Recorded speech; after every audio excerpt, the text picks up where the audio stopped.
सुदामा जी को सीधे महल के भीतर ले गए। अब भगवान जिस वेग से भागे थे तो सब सोच रहे थे कि आने वाली विभूति कैसी होगी। और जब सुदामा जी के फटे हाल कपड़े देखे तो किसी ने विचार ही नहीं किया था कि आने वाली विभूति ऐसी होगी। रुक्मणी जी के मन में विचार भगवान जान गए कि रुक्मणी सुदामा के कपड़ों को, मैले कुचले कपड़ों को देख करके उसका भाव हो रहा है कि किस प्रकार का अवधूत भगवान के पास आ गया। इसीलिए भगवान क्या करते हैं कि लाकर के निज सिंहासन पर सुदामा जी को बिठाया और सिंहासन पर बिठा करके स्वयं चरणों में बैठ गए और उनके दोनों चरणों को अपने गोद में रख करके अपने निज पीतांबर से भगवान सुदामा के श्री चरणों की धूल झाड़ रहे हैं। भगवान का पीतांबर भी कोई साधारण वस्त्र नहीं है। भीष्म पितामह जब पांडवों के ऊपर भीषण प्रहार कर रहे थे तो भगवान क्रोधित होकर के मारने के लिए दौड़े थे। कथा आती है महाभारत में भीष्म पितामह।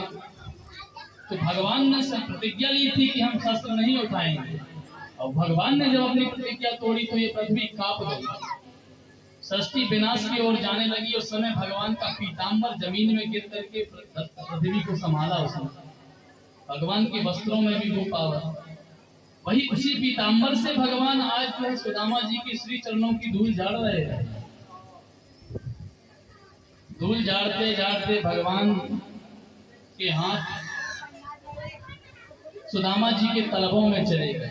उन्होंने रुक्मणी जी को इशारा किया कि शीघ्र जाओ देवी, एक परात लेकर के आना और जल भर के लाओ, मुझे इस श्रेष्ठ ब्राह्मण के श्री चरणों को धुलना। रुक्मणी जी भी मन ही मन विचार कर रहे हैं कि पहले तो ये आदेश दास दासियों को दिए जाते थे, आज हम इनको महाराज दे रहे हैं, यानी कि कोई विशेष विभूति ही आई है।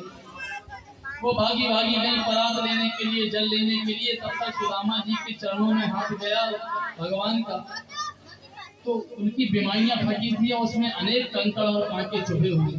भगवान ने जैसे कंकड़ निकाला तो कंकड़ के साथ जो है उनका रक्त भी निकल पड़ा।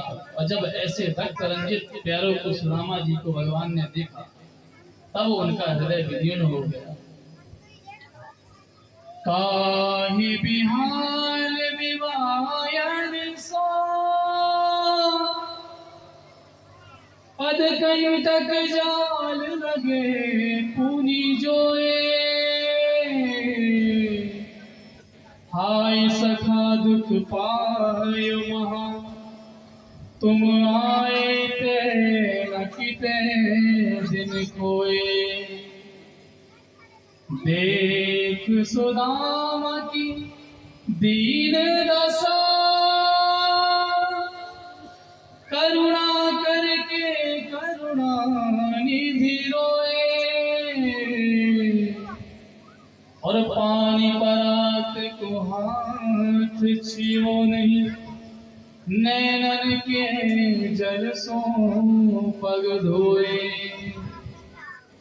सूरदास जी लिख रहे कि भगवान की कथा देख करके सुदामा जी के इतने व्याकुल हो गए, इतने ज्यादा दुखी हो गए कि भगवान के नेत्र सजल हो गए, नेत्रों से अश्रु धारा बहने लगी और नेत्रों से निकलने वाले जल से ही उन्होंने सुदामा जी के चरणों को धो दिया।